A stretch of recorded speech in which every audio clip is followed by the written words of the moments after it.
Hello there. There seems to be quite a bit of insensitivity to a lot of things that are going on around us and also within us. So, which means we are insensitive to the external environment. We are also insensitive to the internal environment equally. We are insensitive to our own human nature, our human foibles. We are okay to be greedy. We are okay to be ambitious. It is okay to be competitive. It is okay to be brutal. All is fair in love and war and business and life. And we are also terribly insensitive to the external environment. For example, war. A war means killing of and death of thousands of people, thousands of human beings, millions of human beings. But we don't really seem to bother much about it. For us, it is just a newspaper headline, an article in a newspaper, and then a nice discussion over coffee, and then off we go with our routine. So that's the level of insensitivity we have. Whether it is something very minuscule, as let's say garbage on the road, uh, or uh, or a child being beaten up by his or her parents or friends bullying the child, whatever it may be, we seem to be insensitive and we want to just go on. We don't really want to either stop and ask what's going on, find out what's going on, explore, nor do we sit and pause and think as to why all of this should happen and whether indirectly each human being is responsible for what is being manifested or expressed as actions in the outer world. It surely must be. After all, society is an aggregation, an agglomeration of all of the individual human beings. It is human beings who have made the society and create the society. And that's why we call it, we say man is a social animal. He is part of a society. So it's an aggregation of all of the human beings in the world that make up this world. So if you leave aside the world of nature, the beautiful trees and the blue oceans and the lovely clouds and the excellent, let's say, flight of the eagle, if you leave aside all of that, it's the human beings that make up the human society. And therefore, it seems at least obvious to me, and it should be obvious to you if you set yourself thinking while watching this video or after watching this video, that each human being is responsible for the destruction, for the violence, for all the damage, and for all the wrong things that are going on in society. That's because it is only an expression of what is going on internally within us. Within us are qualities like greed, envy, competitiveness, ambition, hope, despair, this sense of hurting another and also getting hurt. So, all of this is what makes up the content of our thinking. And therefore, these translate as actions. These translate as actions to people who are very close to us and also to people who are not so very close to us, even to the man on the street. We either bully the man on the street or we get bullied by the man on the street when we travel in a bus, when we travel in a train, or in any other kind of a public place setting. There is a jostling. There is some level of push and pull that is going on because each person is trying to grab space for himself, both physical and emotional space. And when it is being treaded upon by another, or when one feels it is being treaded upon by another, there is an immediate response or an immediate reaction. And that reaction is usually one of some kind of violence, either open and explicit or subtle and indirect. So, therefore, it is all about insensitivity. In fact, it is not incorrect to say or not incorrect to equate sensitivity with intelligence. It is only the very intelligent that can be extraordinarily sensitive. Otherwise, a dull mind cannot be a sensitive mind. It will be a very insensitive mind, callous, indifferent to the goings on both outside and within oneself. This quality of having insensitivity and possibly even developing or cultivating is absolutely important. And if it is a quality of that has to be developed or cultivated or nurtured and nourished and grown, then that means it is incumbent upon the education system, because it is education that is completely responsible for bringing about a transformation in the nature of human beings. And it has to begin as a small child. As they say, if you cannot mend it or bend it at 5, it cannot be mended or bended at 50.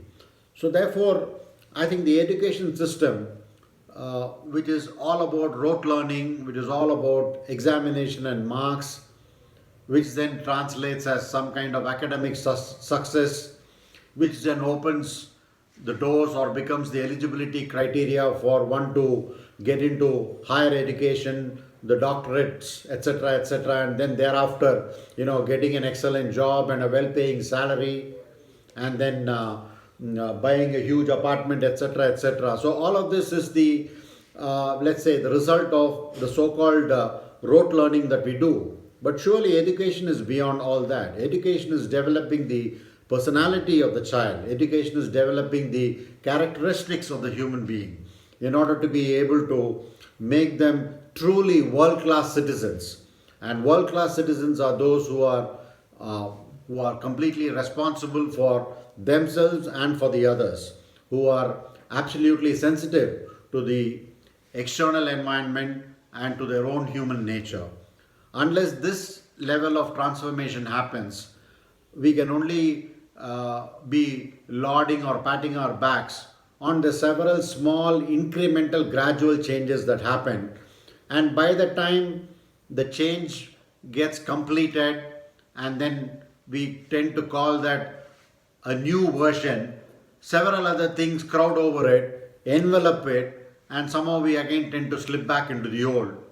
Or the change just becomes a modification of what is already going on. But what we are really requiring is not so much a modification or a lopping off of the branches or scratching the surface of the whole problem, but really deep down a fundamental change. We got to stop wars. Yes, we decide and we stop wars, and there are no more wars. I mean, just imagine that as children who are 2-year-olds and 3-year-olds and 5-year-olds, we fight with each other with sticks. And the adults are doing that. And these decisions are taken by the heads of state, by the heads of countries to go to war with one another. And the result is the killing of human beings. So how different is the grown-up, full-blown adult, whatever be the senior position that he occupies in the government and public life, if he is going to only display the same kind of behavior of a 5-year-old to throw sticks or arrows at one another. So why should this quality continue? And this transformation has not happened because primarily of the way the education system has been designed. Almost practically in every country, it is a tremendous emphasis to rote learning. That is possibly the reason for this. Rote learning means this getting into a routine of by-hearting something and reproducing. One does not think for oneself, either of the academic subject or of the other facets of life. And secondly, whether it is at school, whether it is at college or the university, whatever be the level of education, of higher education, there isn't time and space and sessions set aside for personality development, for transformation of human beings, for examining and exploring the content of our consciousness, how our emotional makeup is, how do we live in a society, how do we live in a family relationship, what are our responsibilities when we interact in public spaces, how do we deal and treat other human beings. So all of these aspects are very, very important for having a well-rounded life, but somehow education seems to be missing the point with a tremendous emphasis on just one facet, which is academic achievement, which then becomes the passport or the entry to, let's say, some kind of a marvelous job with a very high paying salary, and then a so-called comfortable, fantastic life from there on. So it's more a stereotypical kind of an existence, and in a stereotypical compartmentalized and a very methodical kind of a life, there is little place for creativity. Creativity means thinking out of the box. Creativity means stepping out of the stream. And that possibly cannot happen if we are molded as robots, if we are molded as plastic human beings with a plastic mind and a plastic heart. So, therefore, it's absolutely important that there is a total change that can happen, and which is the responsibility of not only leaders but also the followers. After all, they say it's the followers who make the leaders. So, therefore, it's a total responsibility of all the human beings to be themselves as change agents for themselves and also for others. And otherwise, why should we call ourselves as adults if we are not able to be transformed ourselves and also try and see if we can set in the transformation in the children around us?